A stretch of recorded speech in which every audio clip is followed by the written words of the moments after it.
Bonjour à tous, bienvenue pour cette nouvelle vidéo de l'art statistique. Je suis avec monsieur Nuchengem Alain Didier. Enchanté. Enchanté. Oui. Pouvez-vous vous présenter brièvement pour ceux qui ne vous connaissent pas? Ok, donc moi c'est Alain Didier Nuchengeme, Camerounais. J'aime souvent bien me présenter en présentant des aspects qui sont un peu moins caricaturaux, qui montrent un peu plus la dimension holistique de ma personne. Par exemple, je suis mathématicien, mais mathématicien au sens de Henri Poincaré, c'est-à-dire qu'au-delà de chercher à comprendre les structures abstraites, je m'intéresse aussi à la manière dont le cerveau humain produit des réponses à des problèmes mathématiques. Sur l'aspect qui va être un petit peu plus mes positions philosophiques, dont je m'estime empiriste au sens de Nassim Taleb, c'est-à-dire que j'essaie de regarder les probabilités dans le monde à travers les probabilités, et puis aussi un petit peu panafricain au sens de Cheikh Anta Diop. Donc j'essaie d'apporter une vision scientifique au continent africain. Ok, c'est noté. Et qu'est-ce qui vous a motivé à choisir les mathématiques? Pour moi, les mathématiques, c'est depuis un petit peu mon enfance, j'ai envie de dire. Je n'étais pas forcément intéressé par les autres domaines au secondaire. Je ne pensais pas forcément me spécialiser en mathématiques, mais une fois que j'obtiens mon baccalauréat après le secondaire, la question immédiate qui se pose, c'est qu'est-ce que tu peux vouloir faire après. Du point de vue des résultats, je ne voyais absolument rien d'autre que les mathématiques pures, parce que ça m'intéressait bien, c'était abstrait. Et puis, j'étais pas tellement intéressé en ce temps-là par l'ingénierie. Ok. Nous allons parler un peu de votre parcours académique, si vous le voulez bien. Vous avez débuté vos études avec un baccalauréat en mathématiques. Quel souvenir gardez-vous de cette époque?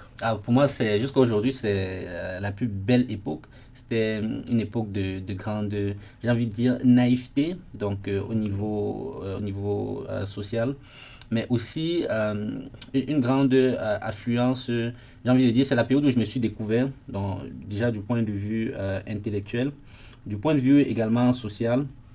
C'est une période où j'ai rencontré beaucoup de personnes que je côtoie encore même pour certains aujourd'hui. Et puis, je garde vraiment un très bon souvenir de l'Université de Yaoundé 1. Et vous avez été major de votre promotion à l'Université de Yaoundé. Qu'est-ce que signifie pour vous être major de promotion? Oui, à l'époque, en fait, ça représentait un défi. C'est-à-dire que je n'ai pas forcément eu un secondaire aussi. Vous savez, ces gens qui sont premiers depuis qu'ils sont nés. Donc j'ai toujours été plutôt moyen au secondaire. Bon, sauf en mathématiques, où j'atteignais souvent en termes de rang dans le top, mais jamais véritablement numéro 1. Donc être major, déjà, ça avait été pour moi à l'époque briser certaines limites. Et puis, voilà, me rendre compte qu'en fait, je pouvais aspirer à une certaine forme d'excellence. Ok. Votre transition vers l'Institut ICTP en Italie a été marquante. Pouvez-vous nous en parler un peu de cette époque? Oui, dans ICTP, en fait, ça aussi, c'est très structurant, mais de manière différente de l'Université de Yaoundé 1. Parce qu'en fait, disons qu'à l'Université de Yaoundé 1, je me suis découvert, mais à ICTP, je me suis révélé. C'est-à-dire que j'ai découvert, en fait, les facettes de ma personnalité qui étaient totalement au-delà du cadre académique. C'est là que j'ai commencé à m'intéresser à l'art oratoire, par exemple. Comment parler pour être plus convaincant. Aussi, j'ai finalement compris que la compétence technique ne suffit pas. Il faut être capable de partager ses idées et de s'intéresser à des domaines différents pour apporter au monde une approche nouvelle. Ok. Donc, nous allons parler de votre travail de recherche parce que vous êtes aussi dans la recherche. Votre spécialité, la géométrie spectrale et complexe, est fascinante. Comment décrivez-vous ce domaine à quelqu'un qui n'est pas mathématicien? Ok.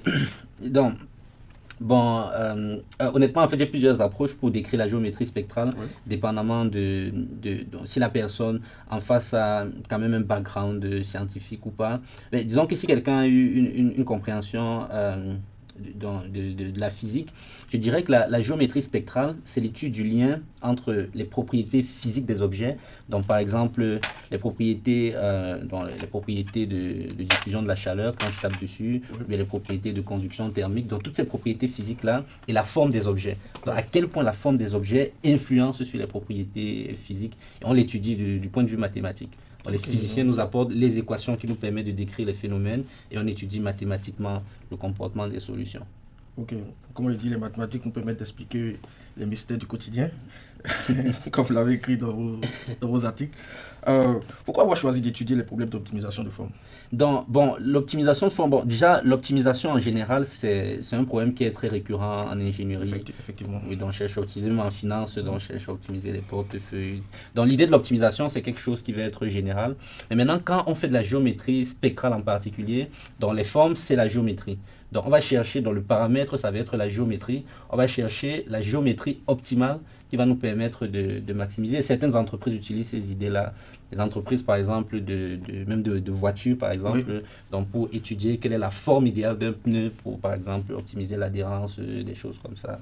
Donc, c'est des questions, en fait, qui s'appliquent finalement à des contextes très précis, même dans l'IRM, par exemple, les rayons X, la géométrie spectrale est utilisée. Effectivement. Pendant vos travaux de recherche, quelle est la question ou quel est le défi qui vous a le plus marqué?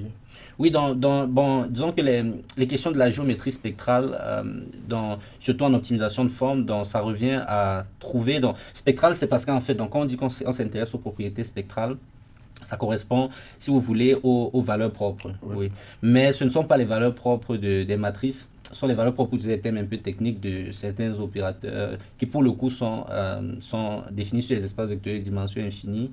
Mais les valeurs propres correspondent en fait à des réalités physiques. Donc, les questions qui nous intéressent à chaque fois, c'est pour des problèmes physiques particuliers. Donc, et ça, c'est des questions très intéressantes. Comment trouver la géométrie optimale? Oui. Ok, très belle question.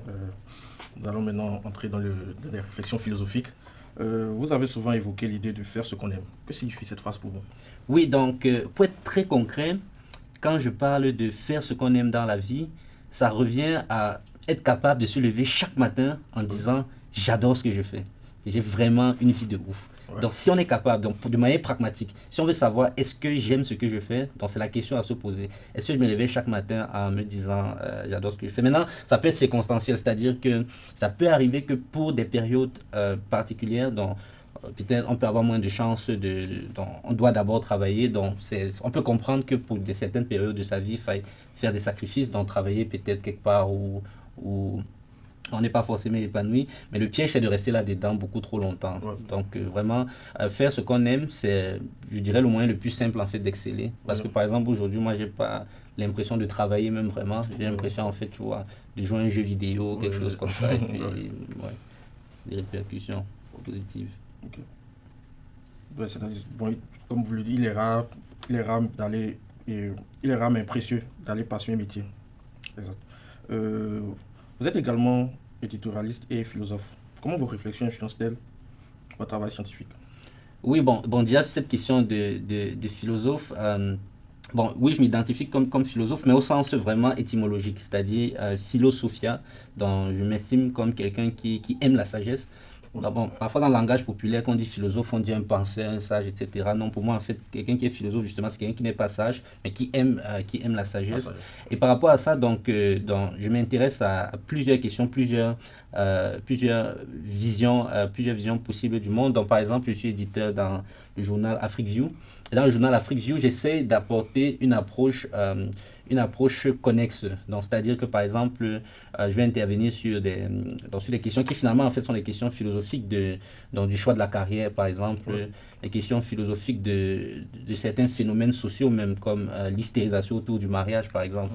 Donc, comme d'autres éléments de bipolarité et de psychologie des profondeurs que j'explore moi-même et que je cherche à partager à des personnes, toujours dans une vision commune qui va être de rechercher l'excellence, donc de devenir intrinsèquement plus performant pour pouvoir finalement offrir au monde la meilleure version de soi-même. Okay. Et c'est quoi la sagesse selon vous? Oui, donc pour moi, la sagesse, c'est la compréhension intrinsèque des mécanismes du monde, c'est-à-dire que comment le monde fonctionne, comment l'humain réagit en général face à telle situation et comment finalement prendre avantage sans être trop heurté de telle situation.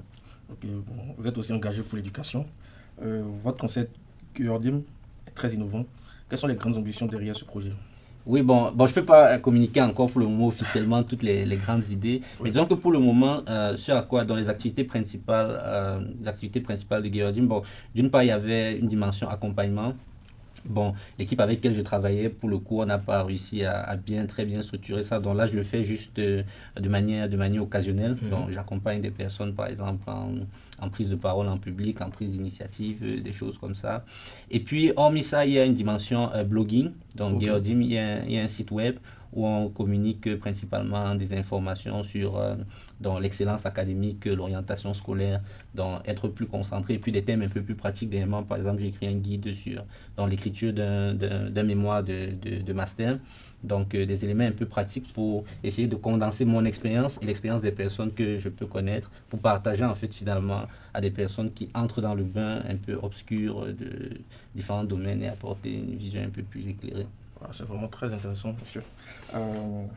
Quelle idée souhaitez-vous transmettre à travers votre chaîne YouTube? Parce que vous avez une chaîne YouTube aussi. Oui. Vous êtes multitâche.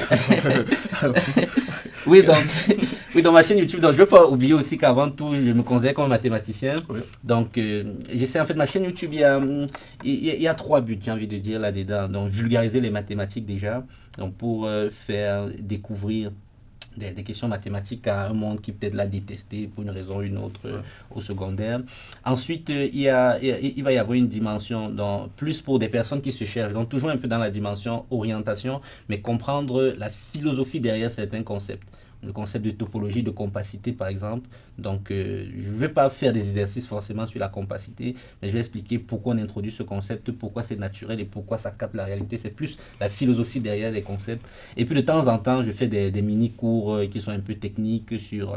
par exemple, il y a une série sur ma chaîne sur la géométrie riemannienne, donc pour que les personnes puissent avoir aussi du matériel un petit peu concret. Mais ça m'est déjà arrivé de faire aussi des interviews d'économistes justement pour le coup, parler de certaines questions statistiques bien économiques. Quel conseil donnez-vous pour un jeune qui voudrait se lancer dans la recherche scientifique?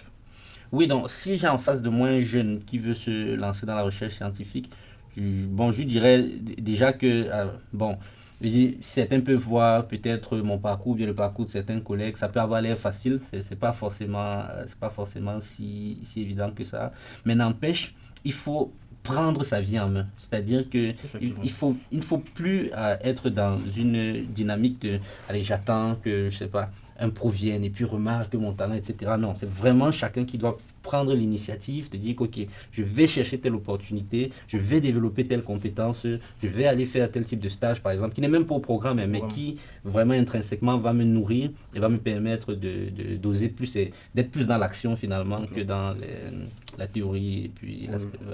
Exact. Et quel conseil donnez-vous à quelqu'un qui a peur maintenant de se lancer dans la recherche scientifique? Bon, je dirais qu'il n'a pas nécessairement tort d'avoir peur, parce que honnêtement, c'est une idée que je suis de plus en plus en train de développer dans le monde actuel et en développement très rapide. Donc, je pense que la compétence la plus valuable du siècle actuel, ce sera la compétence d'être capable de changer rapidement de domaine. Donc, si quelqu'un veut faire, par exemple, dans une carrière dans la recherche, des choses comme ça, il y a d'abord les compétences de la recherche qu'il doit chercher à acquérir, donc la capacité à trouver rapidement l'information, être capable d'apprendre en situation d'incertitude, des choses comme ça. Mais après, il ne doit pas forcément se figer là-dedans, quoi. Il doit prendre ces compétences-là et chercher à voir si elles peuvent être transférées ailleurs. Parce que de plus en plus, surtout avec les intelligences artificielles, honnêtement, pour moi, c'est un risque majeur. Je vois quasiment aucun métier qui soit à l'abri. Bon, sauf le métier d'entrepreneur. Pour des raisons très particulières. Donc, quasiment aucun métier ne semble être à l'abri. Donc, il faut plus développer les compétences de la recherche. Et puis après, je pense que c'est en faisant que finalement la peur va partir. Donc, vous conseillez à tout jeune de se lancer dans la recherche? Non, bien sûr. Donc, je ne conseillerais pas à tout jeune de se lancer dans la recherche. Parce que déjà la recherche, il y a 2 volets. Il y a la recherche abstraite, plus ce que je fais. Il y a une forme de recherche qui est plus appliquée. Et pour un jeune qui est sur le continent africain, par exemple, la recherche appliquée a vraiment beaucoup de valeur, quoi. C'est-à-dire, moi, je conseillerais beaucoup de personnes de se former en intelligence artificielle, même si, et Dieu sait à quel point j'ai mis en garde contre l'intelligence artificielle, etc. Mais on peut plus nier, en fait, sa présence, son omniprésence. Donc, je conseillerais à des personnes de au moins s'intéresser du point de vue technique à ces domaines-là. Mais c'est aussi important d'avoir un petit groupuscule qui soit intéressé par l'aspect purement abstrait aussi des questions. Mais aussi l'aspect ingénierie est extrêmement important. Ok. Donc, nous allons parler de perspectives maintenant et d'avenir. Quels sont les projets futurs que vous rêvez de réaliser par le développement des mathématiques en Afrique? Ok, donc, dans le secteur de l'éducation, C'est un secteur, bon, déjà les mathématiques, bon, on sait, ça c'est un secret de Polichinelle, que c'est utilisé dans les autres sciences. Oui, Ouais, donc, ce qui est sûr, c'est qu'il faut revaloriser quelque part le métier de mathématicien et puis le métier d'enseignant en général, quoi. Le métier d'enseignant, c'est un métier aujourd'hui qui est en décadence. Bon, je ne vais pas prendre des exemples spécifiques, mais c'est un métier qui est en décadence. Les enseignants sont de moins en moins respectés. oui, Alors que paradoxalement, c'est peut-être une des époques, on est peut-être une époque où on a le plus besoin de valorisation de dans les l'enseignement, sciences là-dedans. effectivement. Donc, oui, si je peux participer, ne serait-ce qu'un peu à revaloriser les mathématiques, je pense que ce sera gagné déjà. Ok. Et à travers vos chaînes YouTube, vous arrivez à valoriser les maths. Euh, euh, qui ou quoi vous inspire le plus dans votre parcours académique?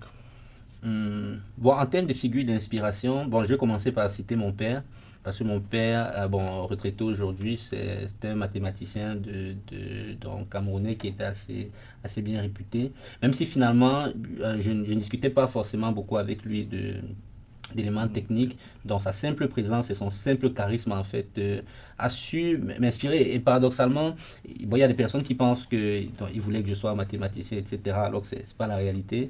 Ouais, je me souviens en seconde, il m'avait dit une fois, il voulait que je sois médecin, par exemple. Ouais, j'ai éclaté de rire. Après, c'était la fin de la conversation.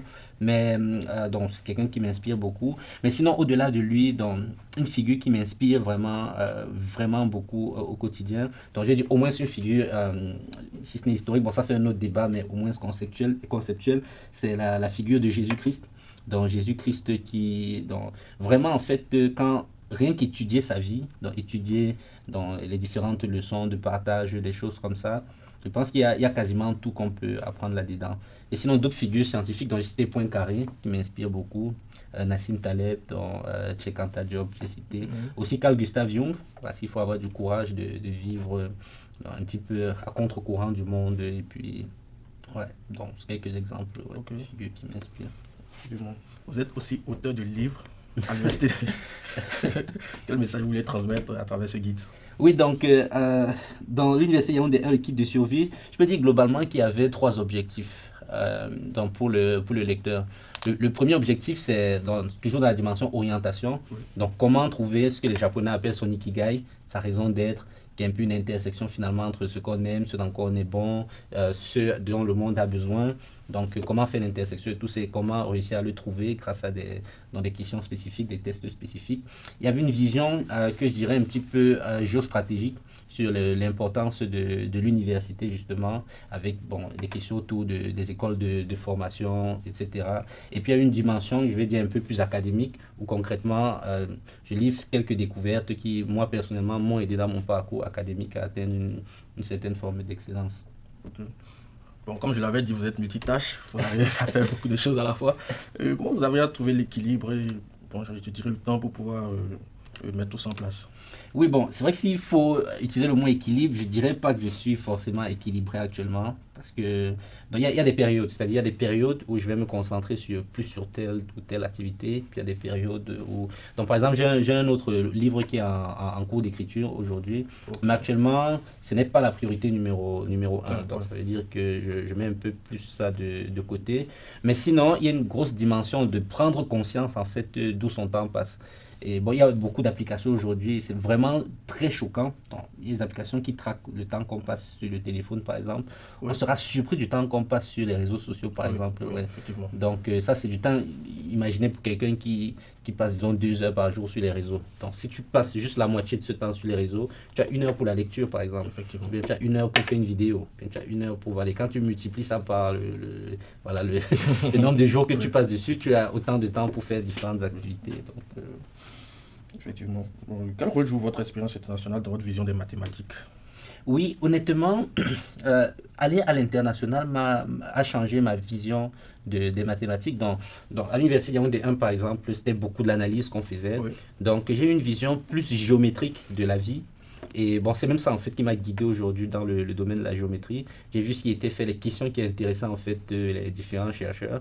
Et à partir de ça, je veux dire que ça a ouvert ma vision oui, par rapport à un petit peu tout. Donc, l'expérience internationale, ça a vraiment ouvert mes yeux et ça m'a rendu plus intéressé à plus de domaines différents plutôt que d'être coincé en fait dans une seule pensée dogmatique. donc c'est-à-dire si vous étiez plus, si vous n'aviez pas intégré vous n'étiez pas venu ici, vous n'auriez pas eu cette vision-là. Oui, oui, je suis sûr. Je suis sûr que je serais resté un peu dans ce prosélytisme à tendance quasi sectaire, de dire que, ok, je suis analyste, je dois faire que l'analyse, je ne dois pas m'intéresser à l'algèbre, je ne dois pas m'intéresser à d'autres choses, etc.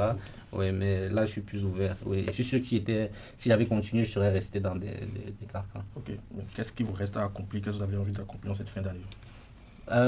Bon, j'ai envie de dire que la chose numéro une du point de vue professionnel, en tout cas, c'est j'aimerais terminer l'ouvrage. Ouais, le livre que ça fait quand même depuis, je crois, 2023 qu'on a commencé. Ouais, s'il sort, je pense qu'il sera assez intéressant. En tout cas, moi, je mets tout mon cœur là-dedans. Et c'est non, non, ça, c'est un livre en coécriture. Pour le coup. En fait, si je peux faire un petit teasing du thème, c'est une discussion, en gros, sur la question de la place des mathématiques dans le monde, quoi. Donc, mon co-auteur défend l'idée que les mathématiques, c'est le langage naturel, ce qu'il y a beaucoup dans ce langage de la nature par lequel la nature s'exprime même, ce qu'il y a beaucoup d'arguments en cette faveur. Et moi, je défends plutôt l'idée que les mathématiques, au contraire, c'est une construction purement sociale. Wow. Ouais. Bon, il y a quelques arguments là-dedans, mais je vais laisser les auteurs... C'est très, très intéressant. Enfin, avez-vous un message ou des mots d'encouragement à adresser à ceux qui suivent votre parcours et souhaitent emprunter votre chemin? Oui, bon, je dirais de ne pas chercher forcément à emprunter mon chemin, mais que chacun cherche à trouver son propre chemin, c'est-à-dire sa propre voie, mais surtout au mieux d'en développer ses propres talents, mais pas pour une vision égoïste pour soi, pour gagner juste beaucoup d'argent. Bon, il n'y a rien de mal à gagner beaucoup d'argent, mais c'est vraiment pour offrir au monde et peut-être au continent africain vraiment tous ces talents-là. Oui, donc chacun doit trouver sa voie et doit regarder peut-être dans mon parcours les éléments de difficulté pour essayer de surmonter les siennes. Oui. Dans notre discussion, nous avons beaucoup parlé de l'Afrique. Quelle est la place des mathématiques en Afrique? La place dans quel sens? Que pensez-vous un peu des mathématiques et du suivi de l'application des mathématiques en Afrique? L'application, bon, c'est vrai que Est-ce que les jeunes s'y intéressent ou pas? Est-ce que... Oui, donc de ce que j'ai vu, je pense que pas moins qu'ailleurs en général. Donc je pense que le désamour des mathématiques est peut-être en proportion, on va dire similaire.